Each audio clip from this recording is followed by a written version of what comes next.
Now another youth from Tanzania, Catherine Kakolo. Let's hear from you, ma'am.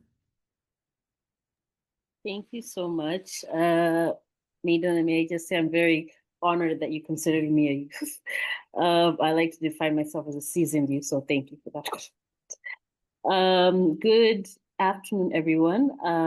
As introduced earlier, my name is Catherine, and I am based in Tanzania. I consider myself a developmental strategist.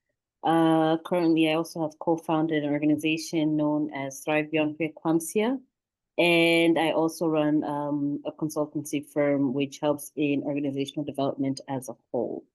Now, coming back to this conversation, I really believe it's both urgent and very deeply personal specific for many of us who have worked in international development across Africa. Personally, in my own experience, from leading programs that strengthen health systems to advancing education and community resilience, I have been able to see firsthand how the burden of debt limits what is possible. Governments we've seen are forced to make impossible choices between paying creditors or paying teachers, between repaying loans or providing essential medicine. And it's not because our leaders lack vision, but it's because the global financial system often extracts more than it can empower. One thing that I really want to make clear throughout everything is that Africa is not without answers. We are not waiting for rescue.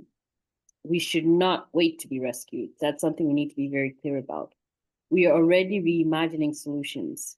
Across the continent, we see innovation in action, local governments designing domestic debt strategies, regional development banks mobilizing blended finance, and communities pioneering cooperative models of savings and social protection. These are African solutions, pragmatic, inclusive, and rooted in resilience and sustainability. The G20 has an opportunity and indeed a responsibility to recognize and support this leadership. A fair global debt framework should not be about charity, but about justice. And it should be faster, transparent, and inclusive, with African governments, civil societies, and regional institutions as equal partners shaping the terms of recovery. Looking ahead, I believe we must shift our focus from dependency to design. Let us design African-led financing mechanisms that harness our own resources through debt for climate swaps, regional resilience funds, and instruments that are channel our diasporic capital and natural wealth into productive investment. The goal is not to aid, but agency, to move from extraction to empowerment. And this is where Ubuntu economics offers both wisdom and direction.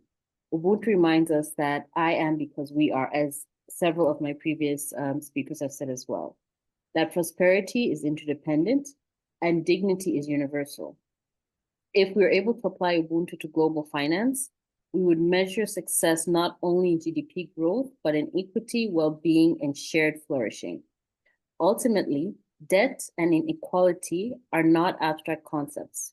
They appear in classrooms that I believe several of us have visited without teachers. They appear in clinics without medicine, and in the faces of young people whose dreams are deferred by limited opportunity. But the solutions, too, are within our reach. When we trust our own institutions, strengthen regional solidarity, and engage globally from a position of confidence and not crisis.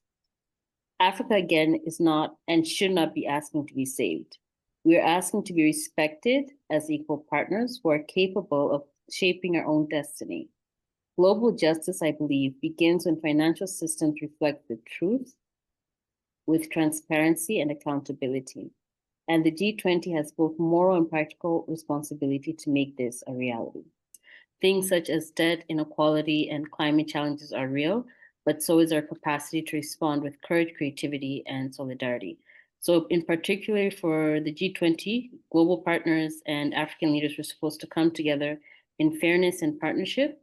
We can truly build financial systems that empower communities, investing in youth, and ensure that no child is left behind, and create a proper legacy for the next generation. Time for shared responsibility, respect, and action is now, and Africa is ready to show the way. Thank you.